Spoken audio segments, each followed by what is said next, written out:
Assalamualaikum warahmatullahi wabarakatuh. Waalaikumsalam warahmatullahi wabarakatuh.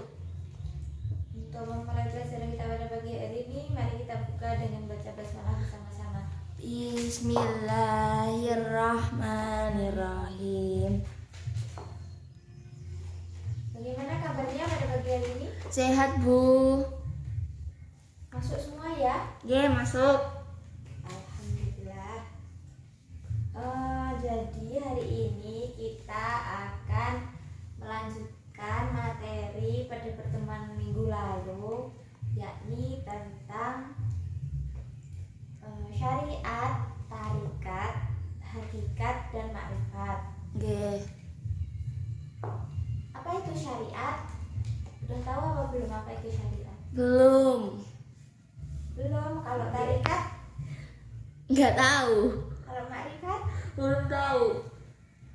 Oh, bukunya nggak dibaca ya? Nggak bawa. Aduh, gimana? Kalau gitu, hari ini kita akan mempelajari tentang konsepnya dulu ya, konsep dari keempat istilah tadi. Yang pertama ini tentang syariat. Syariat itu berasal dari kata syara'a, yang artinya jalan. Maksudnya jalan di sini adalah jalan yang benar atau jalan yang baik. Sedangkan dalam dunia tasawuf, syariat itu dijadikan sebagai dasar atau pondasi bagi tahap berikutnya, yaitu tarikat, hakikat, dan makrifat. Sampai di sini paham? Paham. Ya, kalau syariat itu berarti dasar atau pondasi bagi untuk melanjutkan tahap-tahap ketiga tahap tadi. Kemudian yang kedua ada tarikat. Tarikat berasal dari bahasa Arab thariqah, yang artinya jalan atau metode atau aliran, atau biasa disebut dengan mazhab. Tarikat adalah jalan untuk mendekatkan diri kepada Allah dengan tujuan untuk sampai kepadanya.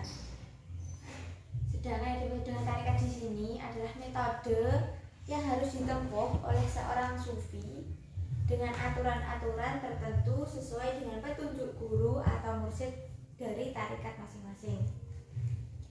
Kemudian yang ketiga ada hakikat. Hakikat di sini berarti kebenaran atau kenyataan yang sebenarnya.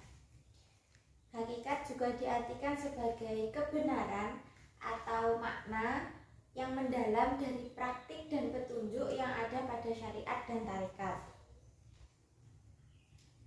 Kemudian yang keempat itu ada makrifat. Secara bahasa, makrifat berarti pengetahuan atau pengalaman.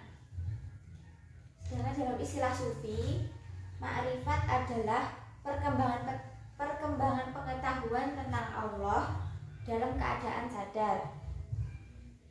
Makrifat di sini juga diartikan sebagai cahaya yang dipancarkan kepada hati siapa saja yang dikehendakinya. Jadi makrifat di sini termasuk dengan kayak hidayah yang diberikan oleh Allah kepada seseorang. Jadi itu konsep dasar dari keempat istilah tersebut. Dari penjelasan saya tadi, apakah ada yang ingin ditanyakan? Tidak. Betul ya, semua paham ya? Kalau nggak ada yang ditanyakan, kita langsung saja ya. Hari ini saya ingin kalian belajar berkelompok. Nanti saya akan membagi kelas menjadi 2 kelompok dengan cara berhitung saja ya, biar adil. Lalu nanti kalian berkumpul sesuai kelompoknya masing-masing. Kemudian saya akan membagikan satu kelompok itu terdiri dari 3 kertas bergambar dan harus dianalisis secara bersama-sama berkelompok. Kemudian nanti di akhir perwakilan dari kelompok boleh 1 atau 2 orang untuk mempresentasikan hasil analisisnya di depan teman-teman yang lain. Langsung saja ya bagi kelompoknya.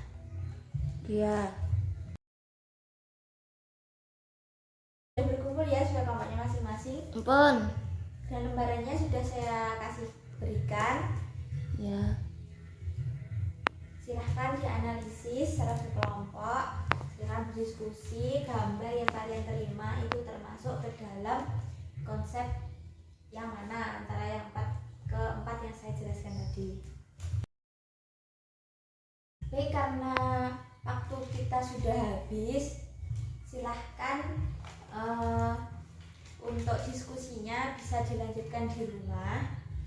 Kalau yang sudah selesai ya alhamdulillah, kalau belum bisa dilanjutkan di rumah. Kalau yang masih kurang bisa ditambahi lagi. Tapi ingat ya, secara berkelompok, nggak boleh sendiri-sendiri. Ya. Kemudian kita review sebentar mengenai keempat konsep tadi. Yang pertama tadi syariat. Syariat itu menurut Sufi, dalam dunia Sufi itu diartikan sebagai dasar atau pondasi bagi tahapan berikutnya. Tahapan berikutnya itu adalah ada 3. Yang pertama ada tarikat, hakikat, dan makrifat.